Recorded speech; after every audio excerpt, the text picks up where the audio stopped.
AG entertainment की धमाकेदार प्रस्तुति।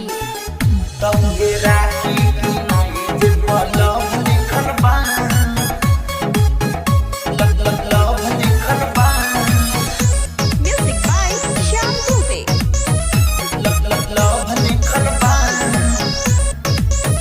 रक्षा बंधन के आइल त्योहार बड़ुए, रखले डिजाइन हजार बड़ुए, हजार बड़ुए, हजार बड़ुए। रक्षा बंधन के आइल त्योहार बड़ुए, रखले डिजाइन हजार बड़ुए।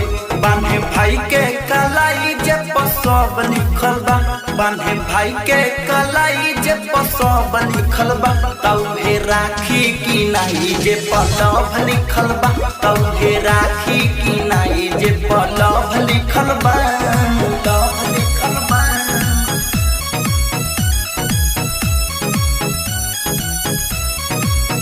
तौहे राखी म्यूजिक बाय श्याम दुबे। पलव लिखल बा,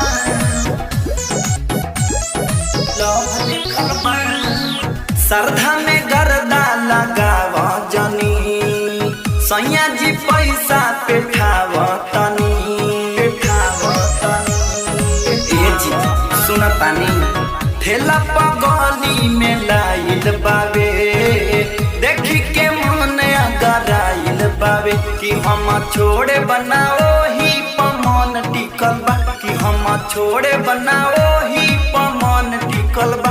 तौहे राखी की नाई जे पलव लिखल बा, तौहे राखी की नाई जे पलव लिखल बा, पलव लिखल बा।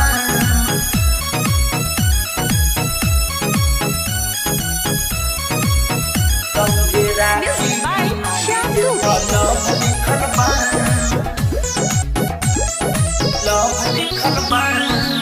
तारा सितारा नहीं मोती के हो, अर्थी उतारब हम ज्योति से हो, ज्योति से हो, ज्योति से हो। भैया कुनाल मेरा जाके हो, खेब मिठाई थाली साजा के हो। जाइब नहीं हर लेके हमर मन नहीं कलबा, जाइब नहीं हर लेके हमर मन नहीं कलबा। तौहे राखी की नाई जे पलव लिखल बा, तौहे राखी की नाई जे पलव लिखल बा। रक्षा बंधन के आइल त्योहार बड़ुए, रखले डिजाइन हजार बड़ुए। बान्हे भाई के कलाई जे सब लिखल बा, बान्हे भाई के कलाई जे सब लिखल बा।